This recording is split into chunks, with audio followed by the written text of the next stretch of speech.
So hi guys, welcome back to our YouTube channel. చాలా రోజుల తర్వాత నేను వీడియో చేయబోతున్నాను, మీరు వీడియో చూడబోతున్నారు. సో చాలా లేట్ అయింది, I'm sorry for that. Around 2 months అయింది నేను వీడియో కూడా అప్లోడ్ చేసి.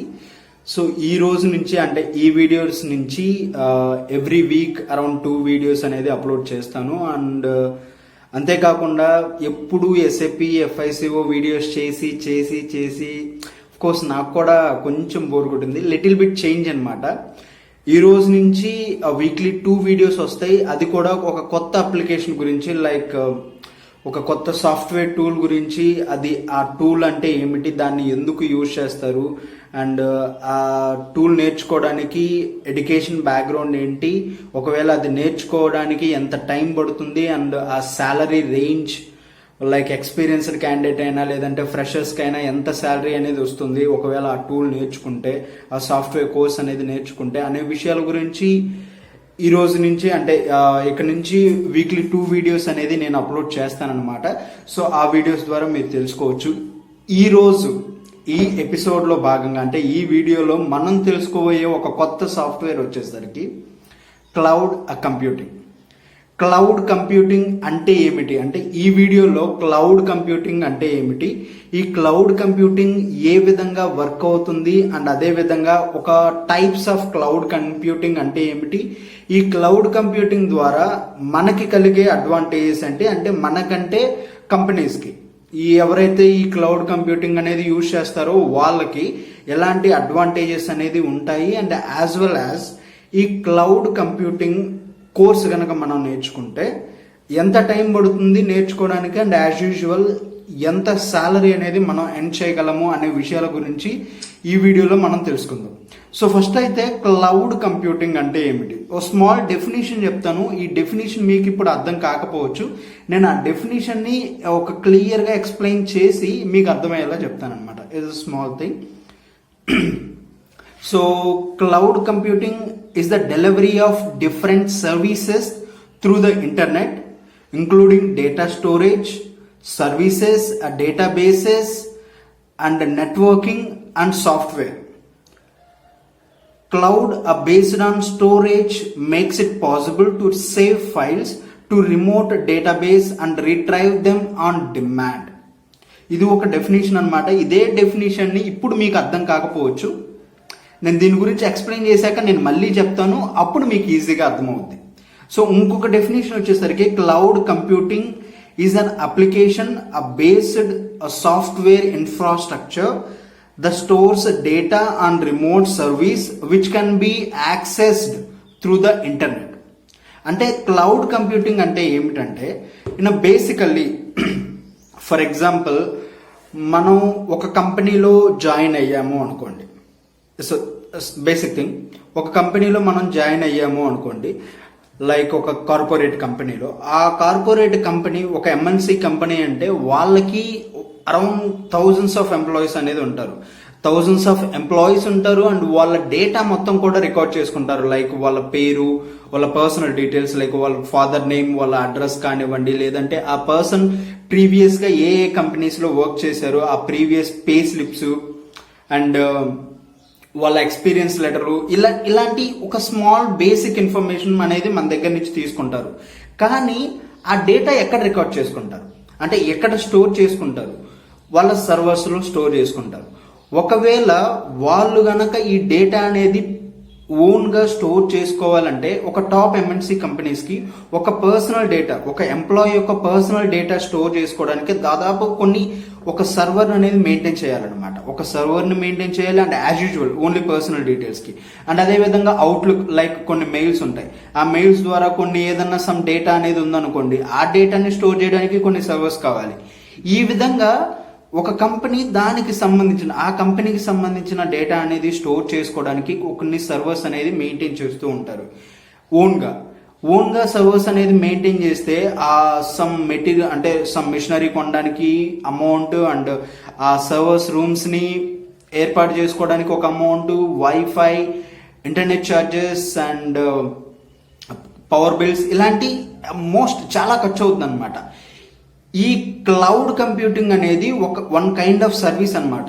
కంపెనీకి ఈ డేటాని అంటే స్టోర్ చేసుకోవడానికి ఒక సమ్ కంపెనీస్ ఏంటి అంటే ఈ క్లౌడ్ కంప్యూటింగ్ ద్వారా పక్క వాళ్ళు థర్డ్ పార్టీ టైప్ లో ఆ కంపెనీస్ డేటాని సెక్యూర్ గా స్టోర్ చేస్తుంది. సెక్యూర్ గా స్టోర్ చేసి ఎంత డేటా అయితే స్టోర్ చేసుకుందో ఆ డేటాకి సంబంధించి ఆ స్టోర్ డేటాకి సంబంధించి డబ్బులు అనేది తీసుకుంటుంది ఈ కంపెనీ నుంచి. మీకు ఇంకా అర్థం కాలేదు అనుకుంటా, లిటిల్ బిట్ కన్ఫ్యూజన్ ఉంది. అది ఏంటి అంటే ఒక కార్పొరేట్ కంపెనీ వాళ్ళ డేటాని స్టోర్ చేసుకోవడానికి సపరేట్ గా సర్వర్స్ రూమ్స్ లేదంటే ఇది ఎక్కువ కాస్ట్ అవుతుంది కాబట్టి వాళ్ళు ఇలాంటి సర్వర్ రూమ్స్ ఇలాంటివి ఏవి ఏర్పాటు చేసుకోకుండా ఎవరైతే డేటా అనేది స్టోర్ చేయడానికి కొన్ని కంపెనీస్ ఉంటాయి, వాటినే క్లౌడ్ కంపెనీస్ అంటారు. అంటే కొన్ని కంపెనీస్ ఉంటాయి లైక్ AWS, ఇది ఒక అమెజాన్ వెబ్ సర్వీసెస్ అన్నమాట. వాళ్ళు డేటా అనేది స్టోర్ చేస్తారనమాట. సో అలాంటి కంపెనీస్ ఏం చేస్తాయంటే థర్డ్ పార్టీ లాగా ఉండి కంపెనీస్ యొక్క డేటాని వాళ్ళ డేటాబేస్ లో అంటే వాళ్ళ సర్వర్స్ లో స్టోర్ చేస్తుంటారు. లైక్ థర్డ్ పార్టీ లాగా ఉండి ఇప్పుడు టాప్ MNC కంపెనీ ఏ అనే ఒక MNC కంపెనీ యొక్క బిగ్ డేటాని లైక్ వాళ్ళ ఎంప్లాయీస్ యొక్క పర్సనల్ డీటెయిల్స్ కానివ్వండి, అఫీషియల్ డీటెయిల్స్ కానివ్వండి, లేదంటే వాళ్ళ ఇంపార్టెంట్ సేవ్స్ అంటే ఫైల్స్ కానివ్వండి, లేదంటే వాళ్ళ అవుట్లుక్ సంబంధించిన డేటా, ఇలాంటి షేర్డ్ డేటా, ఈ డేటా అంతటిని ఒక క్లౌడ్ సర్వీస్ ఏదైతే వస్తుందో లైక్ AWS ఇలాంటి కొన్ని కంపెనీస్ అనేవి డేటా స్టోర్ చేసుకోవడానికి వాళ్ళ సర్వర్స్ అనేవి రెంట్కి ఇస్తారనమాట. లైక్ వాళ్ళే స్టోర్ చేస్తారు, వాళ్ళే సర్వీస్ ఇస్తారు. సో అలాంటి సర్వీస్ స్టోర్స్ లో లైక్ అలాంటి సర్వీసెస్ కంపెనీస్ లో డేటా స్టోర్ చేయడాన్నే ఈ క్లౌడ్ కంప్యూటింగ్ అంటారనమాట. ఈ క్లౌడ్ కంప్యూటింగ్ అనేది ఇంకా మీకు సింపుల్ గా అర్థం కావాలంటే ఒక చిన్న ఎగ్జాంపుల్ చెప్తాను. లైక్ నెట్ఫ్లిక్స్, ఆహా ఇలాంటి కంపెనీస్ ఉన్నాయి కదా. సో ఇలాంటి కంపెనీస్ ఏంటంటే వాళ్ళు ఇప్పుడు మనకి నెట్ఫ్లిక్స్ లో సబ్స్క్రిప్షన్ తీసుకుంటే మనకు ఒక యూజర్ ఐడి అండ్ పాస్వర్డ్ అనేది ఇస్తారు. As usual user ID and password ఆ నెట్ఫ్లిక్స్ అనే యాప్ డౌన్లోడ్ చేసుకొని యూజర్ ఐడి అండ్ పాస్వర్డ్ కనుక మనం ఎంటర్ చేస్తే కొన్ని మూవీస్ అనేది మనకు కనిపిస్తాయి. ఈ మూవీస్ అన్ని కూడా మన మొబైల్లో మనం ఏమైనా డౌన్లోడ్ చేసుకున్నామా? లేదు కదా. రిమోట్ కంట్రోల్ బేస్ లో అంటే త్రూ ఇంటర్నెట్ ద్వారానే మనం ఆ మూవీస్ అనేది చూస్తున్నాం. కానీ ఈ నెట్ఫ్లిక్స్ అనే ఒక యాప్ లో థౌజండ్స్ ఆఫ్ మూవీస్ అంటే ఎన్నో వెబ్ సిరీస్ ఇలాంటి చాలా మూవీస్ అనేవి ఆ యాప్ లో ఉంటాయి. ఆ యాప్ అనేది మనకి ఆ యాప్ సైజ్ ఎంత మేబీ ఒక 40 MB 50 MB, కానీ ఆ మూవీ స్టోరేజ్ ఎంత కొన్ని థౌజండ్స్ అండ్ లాక్స్ లో GB ఉంటుంది. ఆ GB అంతటిని ఎందులో స్టోర్ చేస్తారు? లైక్ సర్వర్స్ లో స్టోర్ చేస్తారు. అంటే నెట్ఫ్లిక్స్ కి ఓన్ గా ఒక సర్వర్ అనేది మెయింటైన్ చేయాలి అంటే వాళ్ళు చాలా పెద్ద అమౌంట్ అనేది పెట్టాలి. వాళ్ళ ఇన్కమ్ లో అరౌండ్ 30% ఇన్కమ్ ని వాళ్ళు ఈ సర్వర్స్ మెయింటైన్ చేయడానికి పెట్టాల్సి వస్తుంది. సో అలా కాకుండా వాళ్ళకెందుకు ఇంత బర్డెన్ పెట్టాల్సిన అవసరం లేకుండా కొన్ని కంపెనీస్ ఈ డేటాని స్టోర్ చేసుకోవడానికి వన్ కైండ్ ఆఫ్ సర్వీసెస్ అనేది ఇస్తారనమాట. వాళ్ళు ఏం చేస్తారంటే ఆ కొన్ని కంపెనీస్ లైక్ అమెజాన్, AWS అనేవి ఇలాంటి కొన్ని కంపెనీస్ ఏం చేస్తాయంటే వాళ్ళ ఓన్ అమౌంట్ తోటి ఈ సర్వర్స్ అనేవి డేటాబేసెస్, ఈ సర్వర్ రూమ్స్ కొన్ని యాకర్స్ లో ఈ సర్వర్ రూమ్స్ అనేవి ఏర్పాటు చేసి కొన్ని మిషనరీస్ ద్వారా డేటాబేస్ ని అంటే డేటాని స్టోర్ చేసుకోవడానికి కొన్ని బిగ్ సైజ్ సర్వర్స్ అనేవి వాళ్ళు ఏర్పాటు చేస్తారు.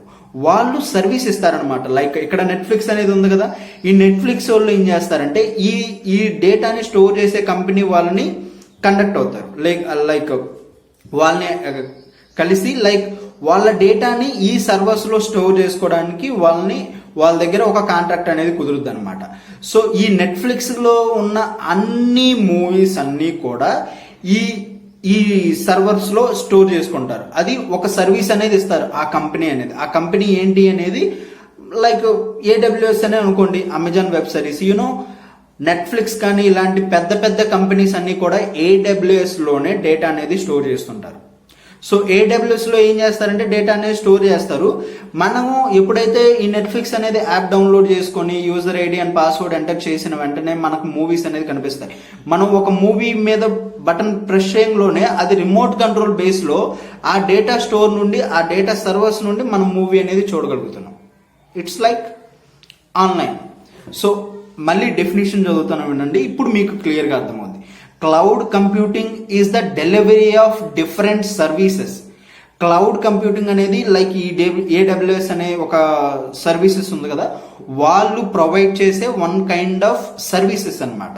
వాళ్ళు ఓన్ కంపెనీ కాదు. ఈ సర్వీసెస్ అంటే నెట్ఫ్లిక్స్ అనేది ఓన్ కంపెనీ. వాళ్ళు మూవీస్ని పర్చేస్ చేస్తున్నారు. వాళ్ళు మూవీస్ని పర్చేస్ చేసి వాళ్ళ యాప్లో అప్లోడ్ చేస్తున్నారు.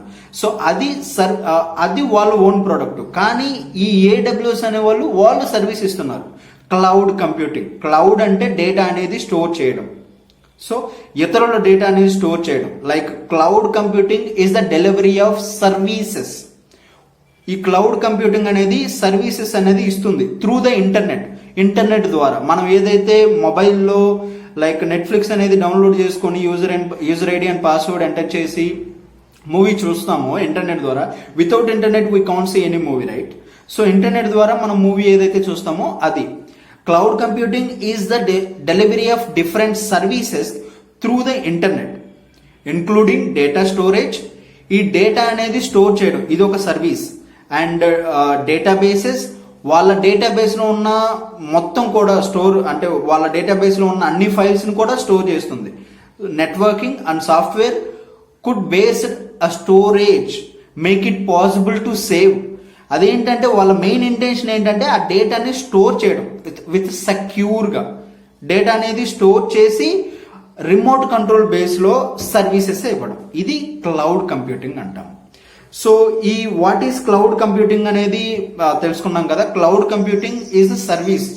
ఒక కంపెనీస్ యొక్క డేటా అనేది స్టోర్ చేస్తారనమాట. స్టోర్ చేసి అవసరాలు బట్టి ఆ సర్వీసెస్ అనేది ఇస్తారనమాట. So how it is works, ఇప్పుడు నేను చెప్పాను కదా, ఫర్ ఎగ్జాంపుల్ నెట్ఫ్లిక్స్, ఇదే విధంగా ఈ క్లౌడ్ కంప్యూటింగ్ అనేది వర్క్ అవుతుంది అనమాట. So examples of cloud computing అంటే ఎన్ని టైప్స్ ఉంటాయి. సో మనకి basically 3 types of cloud computing అనేవి ఉన్నాయి. ఆ 3 టైప్ ఆఫ్ క్లౌడ్ కంప్యూటింగ్ వచ్చేసరికి ఒకటి SaaS అంటే SaaS, like software as a service. మనకి instead of installing some software, మనం సాఫ్ట్వేర్స్ మన మొబైల్లో ఎలాంటి సాఫ్ట్వేర్స్, మొబైల్లో కాదు సారీ, మన ల్యాప్టాప్లో ఎలాంటి సాఫ్ట్వేర్స్ మనం డౌన్లోడ్ చేయకుండానే త్రూ ద ఇంటర్నెట్ ద్వారా మనం సర్వీసెస్ అనేది తీసుకోవడం. లైక్ ఇప్పుడు SAP ఉంది ఆన్లైన్, లైక్ S/4HANA అని ఉంది. S/4HANAకి మనం ఎలాంటి సాఫ్ట్వేర్ డౌన్లోడ్ చేయాల్సిన అవసరం లేదు. We don't need to download any kind of software. Basically ఒక ఆఫ్లైన్ సాఫ్ట్వేర్ డౌన్లోడ్ చేయాలంటే అరౌండ్ 250 GB స్టోరేజ్ అవసరం అవుతుంది మన ల్యాప్టాప్లో. ఒక ఆఫ్లైన్ సాఫ్ట్వేర్ డౌన్లోడ్ చేయాలంటే. అదే S/4HANA అయితే వితౌట్ ఎనీ స్టోరేజ్, మనం ఎలాంటి స్టోరేజ్ దానికి పెట్టాల్సిన అవసరం లేదు. లైక్ మనం ఒక IP address and password enter చేస్తే చాలు, ఈజీగా మనం యాక్సెస్ అయిపోతాం S/4HANAకి. So it is a online remote control బేస్లో మనం ఈజీగా వాటిని యాక్సెస్ చేయగలుగుతున్నాం. ఇది వితౌట్ ఇన్స్టాలింగ్, అంటే మనం ఇన్స్టాల్ చేయాల్సిన అవసరం లేదు. డైరెక్ట్గా ఇంటర్నెట్ ద్వారా యాక్సెస్ చేయడాన్ని సాఫ్ట్వేర్ యాజ్ ఎ సర్వీసెస్, SaaS. ఇది one kind of cloud computing type అనమాట. సో ఇంకొక ఎగ్జాంపుల్ వచ్చేసరికి గూగుల్ డ్రైవ్. ఈ గూగుల్ డ్రైవ్ ఫర్ ఎగ్జాంపుల్, మీరు గూగుల్ డ్రైవ్ని ఎప్పుడు కూడా ఇన్స్టాల్ చేయాల్సిన అవసరం లేదు. మీరు మీ మెయిల్ అనేది వన్స్ లాగిన్ అయితే చాలు, if in case any device మీరు లాగిన్ అయితే చాలు, గూగుల్ డ్రైవ్ అనేది ఆటోమేటిక్గా వస్తుంది. You know that, right?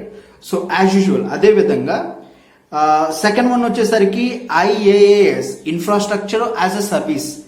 ఈ ఇన్ఫ్రాస్ట్రక్చర్ యాజ్ ఎ సర్వీస్ అనేది డేటా, అంటే ఈ data storage, data share, like share drives, share folders ఇవన్నీ ఉన్నాయి కదా.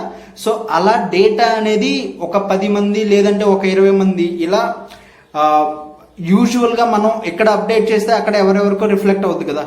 షేర్డ్ ఫైల్ అంటే అదే, అంటే ప్రతి ఒక్కరు every one can access and every one can store the data in share file. ఆ షేర్డ్ ఫోల్డర్ అంటేనే డేటా షేర్ చేసుకోవడం. Even we know that, right? So అది one kind of example. And third one వచ్చేసరికి PaaS, platform as a service. So platform as a service అంటే ఇక్కడ మనం ఈ platform as ఎ సర్వీస్లో మనం త్రూ రిమోట్ కంట్రోల్ బేస్లో మనం ప్రోగ్రామింగ్ లాంగ్వేజెస్ని మనం వర్క్ చేయొచ్చు, ప్రోగ్రామింగ్ లాంగ్వేజెస్ మీద మనం వర్క్ చేయొచ్చు, and as well as operating systems మనం ఓపెన్ చేయొచ్చు. ఈ కైండ్ ఆఫ్ థింగ్స్ అనేది త్రూ మనం చేయొచ్చు అనమాట.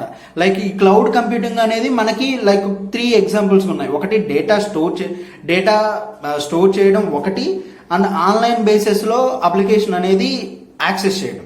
సెకండ్ వన్ వచ్చేసరికి డేటా షేర్ చేయడం ఆన్లైన్ బేసిస్లో. ఇలా క్లౌడ్ కంప్యూటింగ్ అనేది 3-4 టైప్లో మనకి డివైడ్ చేశారనమాట. సో ఇప్పుడు క్లౌడ్ కంప్యూటింగ్ బెనిఫిట్స్, ఒకవేళ ఈ క్లౌడ్ కంప్యూటింగ్ మనం తీసుకుంటే, లైక్ క్లౌడ్ కంప్యూటింగ్ సర్వీస్ కనుక మనం తీసుకుంటే ఎలాంటి బెనిఫిట్స్ ఉంటాయి అనేది మనం చూద్దాం. యాజ్ యూజువల్ నేను మీకు ఇందాక చెప్పినట్టే ఒక నెట్ఫ్లిక్స్ కానీ, ఒక ఆహా కానీ, ఇలాంటి ఎక్కువ స్టోరేజ్ ఉన్న కంపెనీస్ వాళ్ళు గనక క్లౌడ్ కంప్యూటింగ్ వాళ్ళ డేటాని సెక్యూర్గా సర్వర్స్లో స్టోర్ చేసుకోవాలంటే చాలా అమౌంట్ అనేది వాళ్ళ రెవెన్యూలో అరౌండ్ 30% అనేది వాళ్ళు ఇన్వెస్ట్ చేయాల్సి వస్తుంది. అంత అమౌంట్ అనేది అవుద్ది. ఎందుకు? వాళ్ళు కొన్ని సర్వర్స్ అనేది మెయింటైన్ చేయాలి. సపరేట్గా ఒక పెద్ద బిల్డింగ్ కట్టి ఒక సర్వర్ రూమ్స్ అనేది ఏర్పాటు చేసుకొని సర్వర్ మిషన్స్ ఇవన్నీ కూడా వాళ్ళు ఏర్పాటు చేసుకోవాలి. ఏది వాళ్ళ డేటా అనేది స్టోర్ చేసుకోవడానికి. If in case cloud computing service కనుక తీసుకోకుండా ఓన్గా వాళ్ళ డేటాని వాళ్ళు రికార్డ్ చేసుకోవాలి అనుకుంటే, స్టోర్ చేసుకోవాలనుకుంటే, అప్పుడు వాళ్ళు ఏం చేస్తారు? సర్వర్ రూమ్స్ అనేవి వాళ్ళు తీసుకోవాలి, అండ్ సర్వర్ రూమ్స్ మెయింటైన్ చేయాలి, సర్వర్ మిషన్స్ అనేవి మెయింటైన్ చేయాలి. ఇవన్నీ కూడా చాలా ఖర్చు అవుతుంది, చాలా ఖర్చుతో కూడుకున్నవి. అండ్ యాజ్ వెల్ యాజ్ ఈ సర్వర్ రూమ్స్ అనేవి ఏర్పాటు చేస్తే వాళ్ళకి మళ్ళీ ఆ రూమ్స్ అన్ని కూల్గా ఉండడానికి power bill, energy bill, like power bill అనేది కావాలి. ఏసీస్ డెఫినెట్గా ఉండాలి, వాటికి కొంత ఖర్చు అవుద్ది. And power bill mandatory. Internet charges and as well as అవన్నీ కూడా బాగా వర్క్ అవ్వడానికి, లైక్ 24/7 చూసుకోవడానికి ఎంప్లాయీస్. అండ్ సైబర్ సెక్యూరిటీ, అంటే ఆ డేటాని ఎవరు కూడా హ్యాక్ చేయకుండా సేఫ్ అండ్ సెక్యూర్గా చూసుకోవడానికి సైబర్ సెక్యూరిటీ వాళ్ళు. ఇంత ఇన్వెస్ట్మెంట్ అనేది పెట్టాలి ఓన్గా డేటా అనేది స్టోర్ చేసుకుంటే. అలా కాకుండా ఆ కంపెనీ వాళ్ళు ఇలాంటి డేటా స్టోరేజ్ సర్వీస్ ఎవరైతే ఇస్తున్నారో ఆ కంపెనీ వాళ్ళు కనుక కాంటాక్ట్ అయితే ఎన్ని బెనిఫిట్స్ వస్తాయంటే, మనకి కాస్ట్ అనేది తగ్గుద్ది, రెడ్యూస్డ్ ఐటీ కాస్ట్. మనకి సపరేట్గా సర్వర్ రూమ్స్ ఏర్పాటు చేయాల్సిన అవసరం లేదు, వాటికి పవర్ బిల్ పెట్టాల్సిన అవసరం లేదు, ఇంటర్నెట్ ఛార్జెస్ పెట్టాల్సిన అవసరం లేదు. అండ్ యాజ్ వెల్ యాజ్ ఈ సైబర్ సెక్యూరిటీ అండ్ 24/7 దానికోసం సపరేట్గా ఒక ఎంప్లాయీస్ అనేది మనం పెట్టాల్సిన అవసరం లేదు. ఇంత కాస్ట్ అనేది మిగులుద్ది అనమాట. మేనేజ్డ్ బై ఎక్స్పర్ట్స్, లైక్ ఆ సర్వర్ రూమ్స్ని చూసుకోవడానికి సమ్ ఎక్స్పర్ట్స్, మనలాంటి common people, lack of knowledge ఉన్న వాళ్ళు ఆ సర్వర్ రూమ్స్ లైక్ ఆ డేటాని సెక్యూర్గా చేసుకోలేరు. సో వాళ్ళ కోసం కొంతమంది ఎక్స్పర్ట్ని డెఫినెట్గా వాళ్ళు పెట్టాలి. వాళ్ళకి శాలరీస్ ఇవన్నీ కూడా సేవ్ అవుద్ది ఒకవేళ మనం కనుక ఈ సర్వీస్ అనేది సమ్ అదర్ కంపెనీస్ నుంచి కనుక తీసుకుంటే. అండ్ 24/7 మానిటరింగ్ చేయాల్సిన అవసరం లేదు, హ్యాకింగ్కి భయపడాల్సిన అవసరం లేదు, డౌన్ టైం అనేది మనకు అవసరం ఉండదు. ఎందుకంటే వాళ్ళు ఎవరైతే మనకి సర్వీస్ ఇస్తున్నారో వాళ్ళు అన్ని కైండ్ ఆఫ్ జాగ్రత్తలు తీసుకుంటారు, అన్ని రకాలుగా. ఎందుకు అంటే వాళ్ళు సర్వీస్ ఇస్తున్నారు, they provide service to us. So వాళ్ళు సర్వీస్ ప్రొవైడర్ కాబట్టి అన్ని రకాలుగా వాళ్ళు సర్వీస్ అనేది ఇస్తుంటారు అనమాట. అంటే డౌన్ టైం ఉండదు, డేటా అనేది సెక్యూర్గా ఉంటుంది, మనకు అవసరమైనప్పుడు డేటా అనేది ఈజీగా ప్రొవైడ్ చేస్తారు. ఇప్పుడు స్విగ్గీ ఉంది, ఒక్కొక్క ఏరియాలో ఒక్కొక్క అంటే డిఫరెంట్ రెస్టారెంట్స్ ఉంటాయి. మనం ఓపెన్ చేస్తాం, లైక్ మనం స్విగ్గీ ఓపెన్ చేయడంలోనే మన లొకేషన్ బట్టి ఆ నియర్ బై లొకేషన్లో ఉన్న రెస్టారెంట్స్ అన్ని మనకు ఓపెన్ అవుతున్నాయి కదా. How it is possible? ఆ డేటా అనేది సమ్వేర్ వాళ్ళ సర్వర్స్లో స్టోర్ అవుతుంది. సో వాళ్ళ సర్వర్స్లో స్టోర్ అయ్యి రిమోట్ కంట్రోల్ బేసిస్లో మనకనేది ఆ సర్వీస్ అనేది ప్రొవైడ్ చేస్తున్నారు. ఆ సర్వర్స్ వాళ్ళు మెయింటైన్ చేస్తుంది కాదు, మేబీ వాళ్ళు ఇంకొక సమ్ అదర్ కంపెనీ దగ్గర వాళ్ళ డేటా అనేది సెక్యూర్గా స్టోర్ చేసుకొని మనకి ప్రొవైడ్ చేస్తున్నారు అనమాట. సో ఇది ఈ క్లౌడ్ కంప్యూటింగ్ అనమాట. సో అండ్ అదేవిధంగా ఈ క్లౌడ్ కంప్యూటింగ్ కోర్స్ కనుక మనం నేర్చుకోవాలంటే అరౌండ్ యాజ్ యూజువల్ 3 months అనేది టైం పడుతుంది. 3 months or 4 months. మీరు హైదరాబాద్ పోతే వితిన్ 1 month or 2 monthsలో వాళ్ళు కంప్లీట్ చేస్తారు. దిస్ నో డిఫరెన్స్ అనేది ఏమి ఉండదు. అది వాళ్ళందరికీ హైదరాబాద్లో ఉన్న వాళ్ళకి చాలా అమీర్పేట వాళ్ళకి ఇంకా తక్కువ చెప్పాలి వాళ్ళ గురించి. They are experts. So and అదేవిధంగా ఫీ స్ట్రక్చర్ వచ్చేసరికి మేబీ ఐఐటి ఈ కైండ్ ఆఫ్ వేలో వెళ్తే దాదాపుగా 1.5 lakh 2 lakh అనేది మనం ఇన్వెస్ట్మెంట్ పెట్టాల్సి వస్తుంది ఇది నేర్చుకోవాలి అంటే. ఇంకా లేదు నార్మల్గా ఇంకా అమీర్పేట అది ఇది అంటే ఇంకా అది చెప్పాల్సిన అవసరం 15,000 20,000 మధ్యలో అది అయిపోద్ది అంటే ఈ కోర్స్ ఫీజ్ అనేది. And salary package it's important point, right? So salary package వచ్చేసరికి ఈ క్లౌడ్ కంప్యూటింగ్ నేర్చుకున్న వాళ్ళకి basic salary 4.4 lakh 4.5 lakh basic. As a beginner గా మీరు 4 lakh తో స్టార్ట్ అవ్వచ్చు.